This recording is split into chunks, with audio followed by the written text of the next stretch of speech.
have freshman in the kitchen, Max Sussman, who wrote this book with his brother Eli. He's a local chef who's worked with me at Arbor and other restaurants in the Detroit area. And he will be demonstrating one of his recipes. I believe it's a sesame salmon today, yes? So please join me in welcoming Max. Hi everybody, how's it going? Good. So I wrote this book with my brother Eli, who we both grew up in Michigan, right outside of Detroit. He lives in LA now, so that's why he's not here. But he's here in spirit. But I wanted to ask, first of all, like, what do you guys like to cook? Just throw some stuff out there. Bacon. Bacon. Or actually, do you all cook? Like, do you cook dinner for yourself? Do you cook once a week? A lot, all the time? I'm mostly just curious more than anything. But, so I'm going to make a dish from the book today, sesame-soy salmon. It's one of the recipes from the later part of the book, where we get all sorts of fancy, and try to cook some like nicer meals, like impress somebody with meals. You know, if you're trying to show off, or maybe you've done wrong and you want to appease your significant other or something like that. Food is a really great way to bring people together. Not necessarily if you've done something wrong, but even if you just want to have a nice evening. So this is one of the recipes from that part of the book. But I also wanted to talk about like some of the tips and tricks I've learned, like cooking in restaurants, stuff that you wouldn't necessarily learn at home. So, so that's going to be like some of the tips I share with you next. I don't know how long it's going to be. But I also want to say, if you have any questions or anything like about anything I'm doing or cooking in general or anything like that, just feel free to raise a hand or throw it out there, and that would make it a more fun event. So I'm going to turn this here around.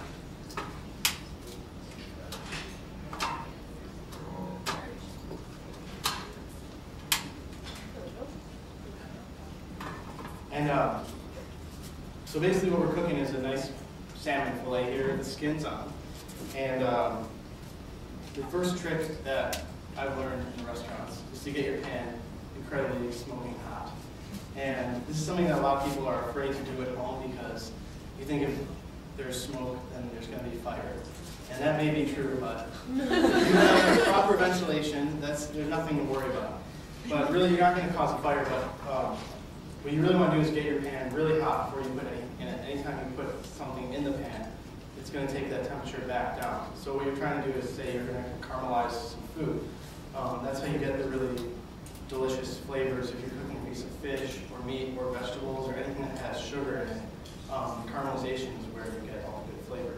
It's not going to happen unless you get your pan very, very hot. So we're just going to let it heat up. That's something I've seen people do a lot, is just kind of try to rush things. So we're going to let it heat up for a couple minutes and then put the oil in. We're going to actually just wait until it starts smoking. And you'll see that even this lovely pan right here, which may not be the newest pan or the most non-stick pan, it's basically just a piece of metal, will turn into a really amazing cooking tool if it gets very, very hot. So can I ask a question? Yes. You don't even put oil in it while it's while it's getting hot, though? You No. let it get hot? Yeah, you let it get hot. It doesn't matter so much with oil, but if you're cooking with butter, you really want to get the pan hot before you put it in there.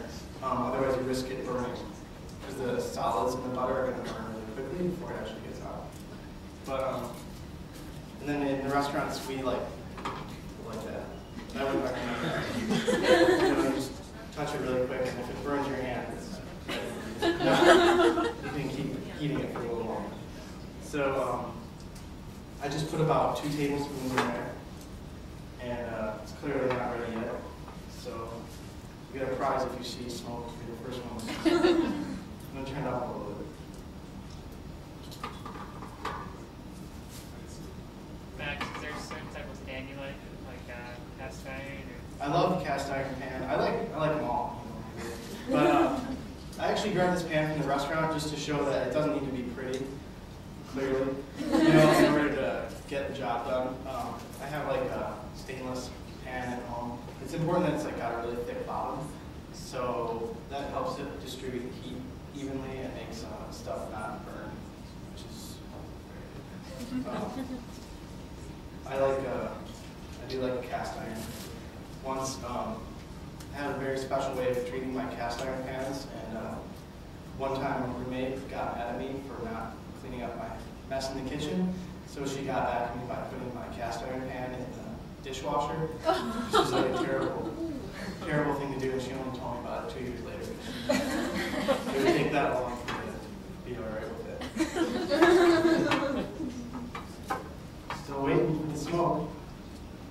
I have a quick question in terms of how to care for pans. So my husband and I have this debate every time we cook, which is I've always grown up where the pan, we let it cool before we wash it, and he takes the pan immediately off of the stove into the sink and just rinses it off, and it dries nuts. So I'm just wondering who's right in this? Don't do it. If it's me, if you could sign that. Well, I think I already signed a waiver that my answers will be permanently on Google Video, so you can just point them to the URL. But I think you're not supposed to put water on the pan when it's still hot, actually. So I think you're right. Because I heard it can work with pans. That's good. That's all right. So I never leave home without my tongs. Most people don't cook at home with tongs, so I'll run the theme like what people do at restaurants that they don't do at home. It's like we use tongs for everything. We don't use really we use spatulas. This is your spatula. This is also a spoon. You can scoop sauce up with it and spoon it on the plate a little bit. We use tongs for everything, so I literally, if I'm doing anything like this, I actually bring tongs from home because I know I'm going to use it for everything. So, starting to smell a little bit here. And while we're talking about getting your pan smoking hot to get the caramelization, so another thing we do is to use the oven a lot. So there's no oven here, but the way I love to cook like a really thick piece of fish or a thick piece of meat or something like that is to sear it in the pan and get a lot of really nice color on it, and then actually finish cooking it in the oven. So that way you're not constantly like poking it and trying to worry about whether it's done, get like a more even heat surrounding it, and that will help get it cooked evenly and get the caramelization at the same time. Has anybody seen any smoke yet? Yeah. Oh, really? Oh, yeah, there it is. Okay, cool. So now all I'm going to do is swirl the oil around the pan so there's a nice even coating on all of it. I put a little bit of oil on the fish as well. And then we're just going to put it skin side down right in the middle of the pan. That's definitely the noise you want to hear when you're cooking. So something cool happens when you have a really hot pan with really hot oil and you have boiled the meat or the fish a little bit. Actually, if you wait a minute or two, you don't really have a problem with anything sticking in the pan. So I wouldn't recommend cooking like an omelet that fashion, but as far as like worrying about your food sticking, it takes care of it.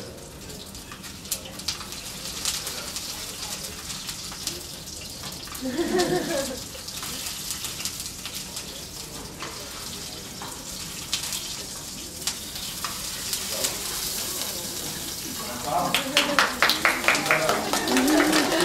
a really cool trick. Can you do it again?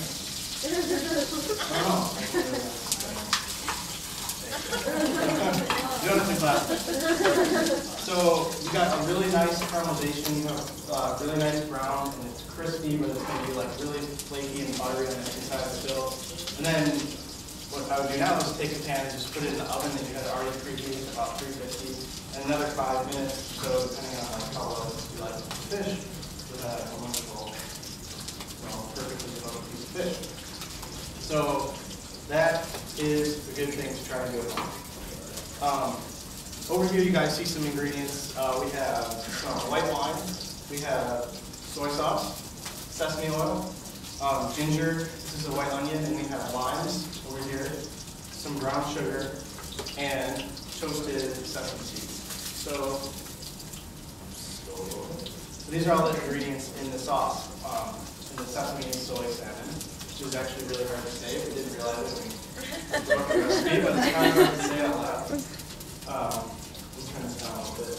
So I've actually made the sauce already. I just wanted to show you guys some of the ingredients that goes into it.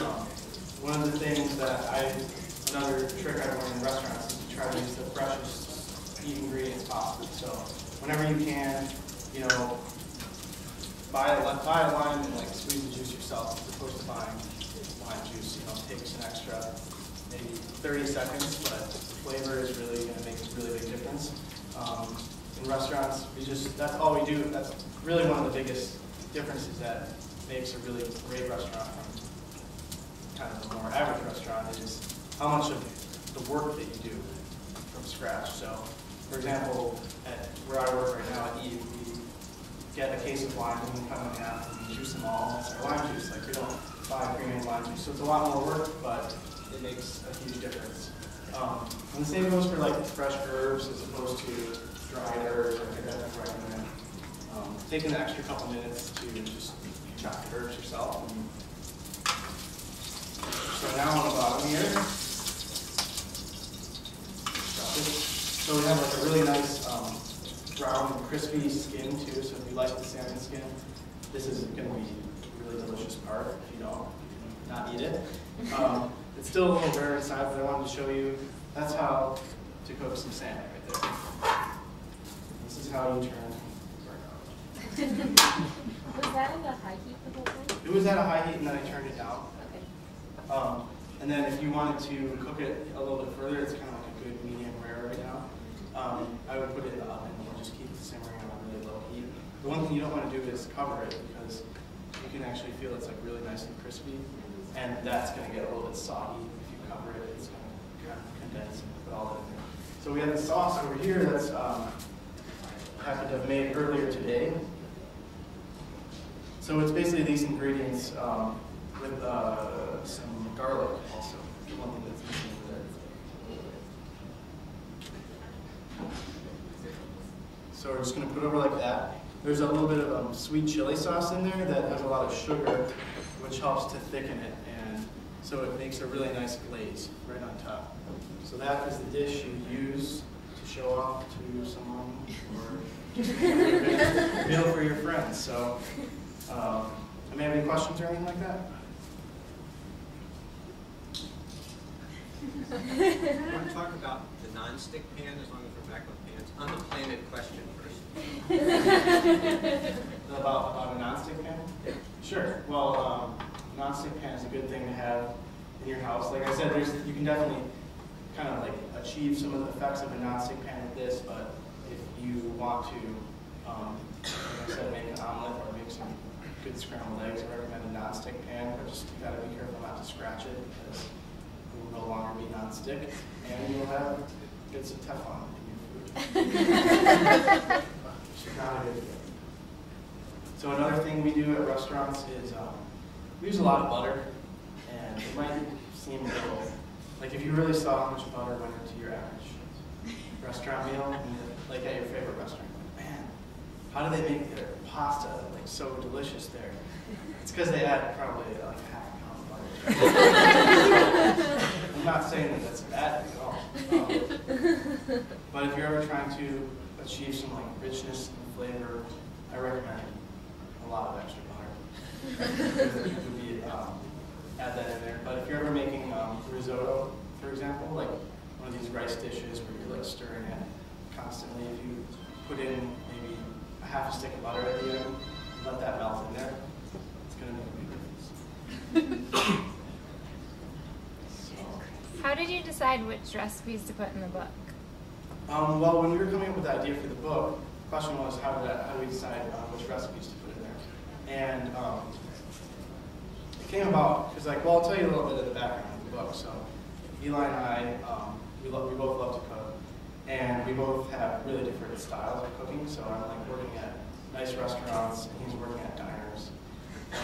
And, he's like making food for his like 13 guy friends who he lives in the house with that order carry out every night.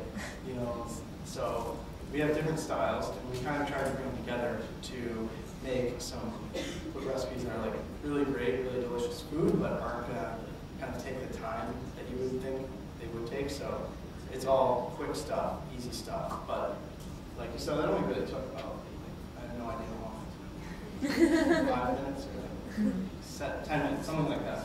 So when we were coming up with the idea for the book, we have this kind of like progression. So it starts off really simple, and there's a lot of like salads and like a smoothie recipe, things like that that are really easy just to get you started.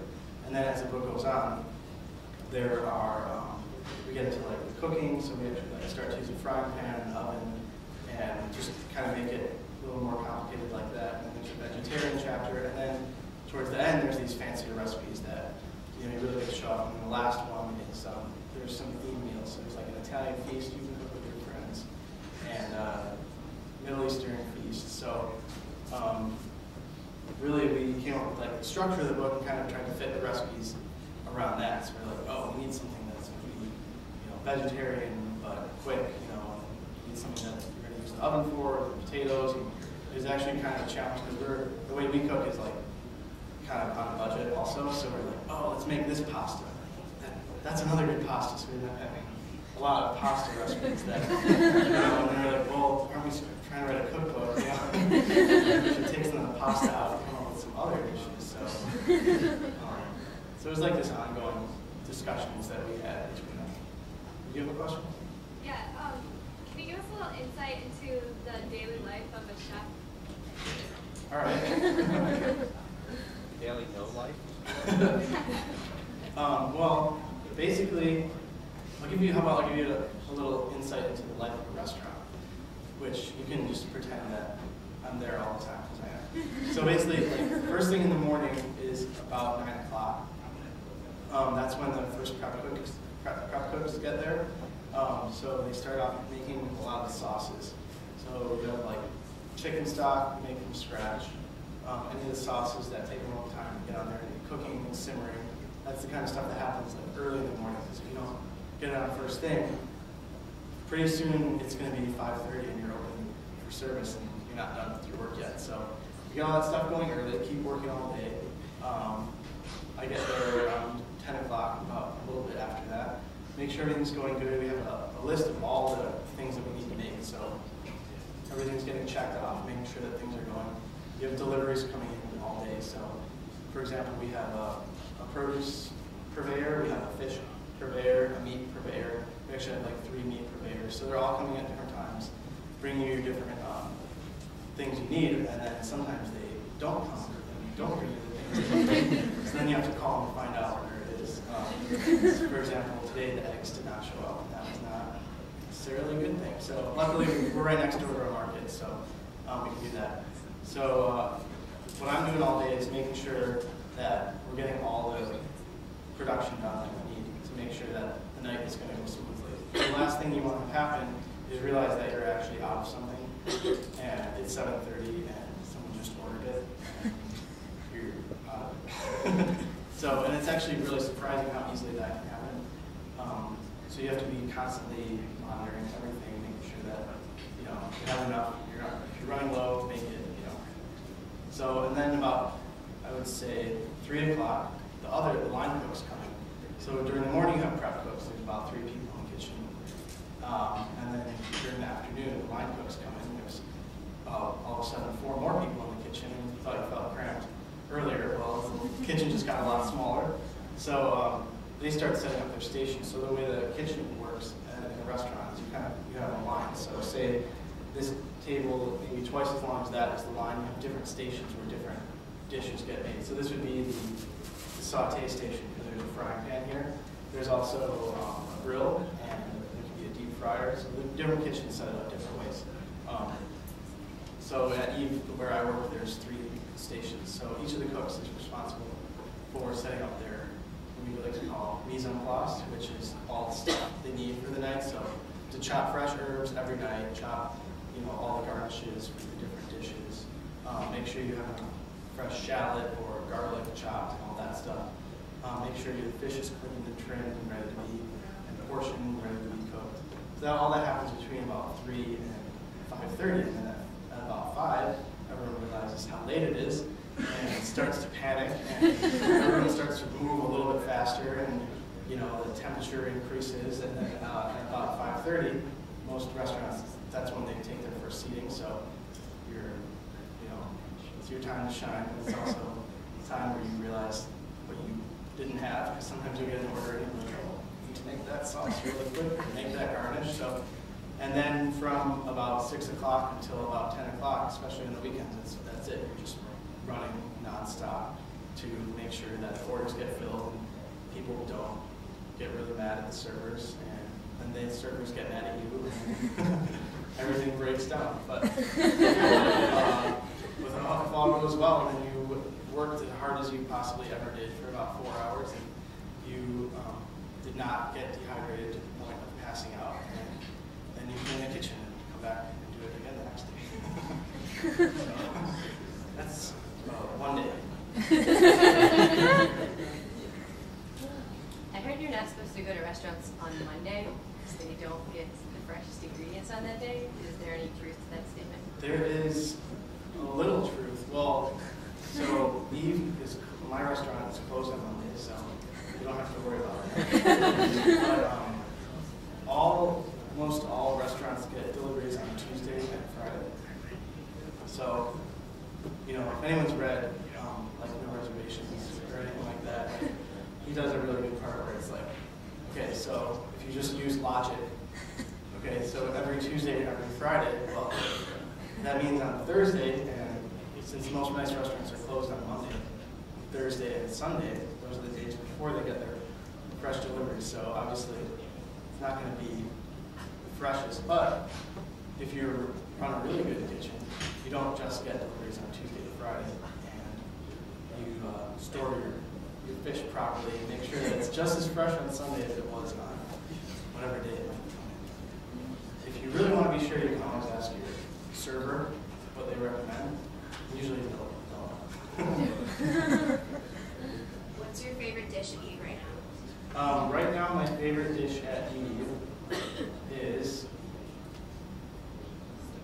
we are doing a pineapple encrusted taleggio, which is a block of really sticky cheese that we bread in a pineapple, panko breadcrumbs, and then we fry it until it gets like really brown and crispy and really melty, and serve it over tomato cream, which is like a really smoky tomato sauce, and then it gets 2 pieces of bread, and it's like a glorified mozzarella stick, kind of, in a really kind of amazing way, and it's really good. But you only have one night left because it's coming off tomorrow. And then my another, not necessarily my favorite, but a town favorite, is the inspired nachos, which are fried wontons with some black beans and our special cheese mix and cilantro lime salsa. And the recipe for that is in her cookbook. The recipe for that is in her cookbook.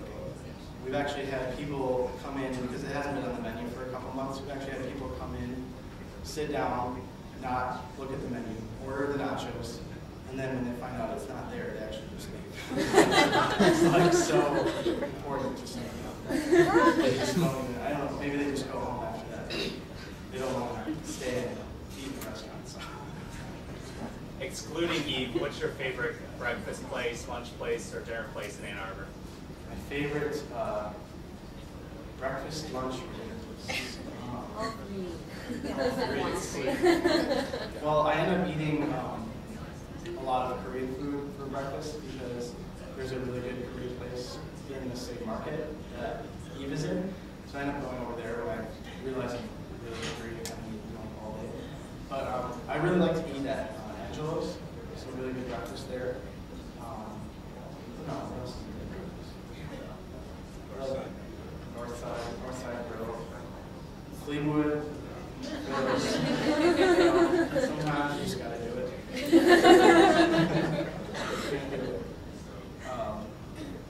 Yeah, there's a lot of good. Have you guys ever eaten at The Dog? Yes. Right? If you haven't, you should, as you can hear. It's the best soup in town for sure. Don't get a hot dog, because I did once. Well, thank you so much for coming. Thanks Thanks everyone. again.